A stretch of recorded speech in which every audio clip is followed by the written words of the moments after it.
Estamos a punto de abrir nuestra nueva sede en Buenaventura y en pocos proyectos, me atrevo a decir, hemos disfrutado tanto el trabajo, porque como lo decimos en Buenaventura, todo suena, y ha sido en realidad una experiencia sonora y deliciosa hacer este trabajo.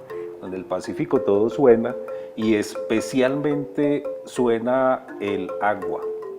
En el Pacífico llueve permanentemente, en el Pacífico caen muchísimos ríos, afluentes y el mar. Fuimos a Buenaventura con las personas que trabajan en el banco allá, nos reunimos con grupos focales y tratamos de entender qué era fundamental para la cultura del Pacífico, qué creían ellos que debía ser la línea central, los focos de desarrollo de este nuevo centro cultural que el Banco de la República le entrega al país.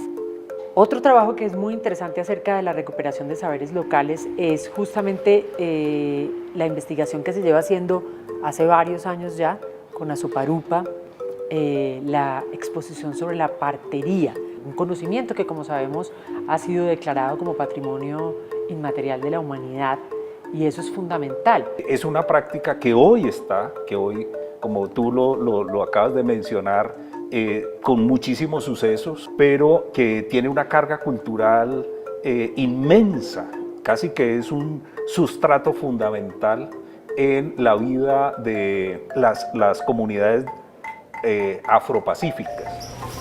Muchas veces se piensa que las personas acuden a prácticas tradicionales de salud, en este caso la búsqueda de la partera, por una cuestión de tipo de falta de recursos económicos para acceder a los servicios de salud. No, es una tradición, la partera juega un papel muy importante en un diálogo con las mujeres en la comunidad.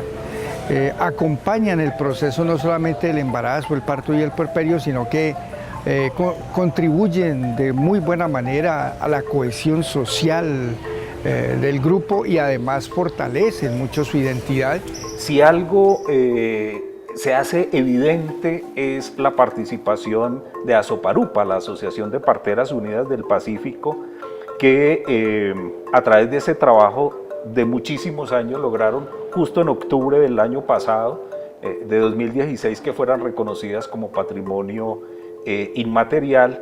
Una de las cosas que más me llama la atención de esta investigación es que, además de recuperar la práctica misma, traza unas líneas hacia otras prácticas asociadas que tiene la partería. Por ejemplo, el conocimiento botánico. No hay un proceso de partería sin el conocimiento de las plantas, sin la siembra de la huerta que requiere ciertas cosas. Y eso es muy interesante porque queda una práctica completamente asociada al ecosistema cultural de la región.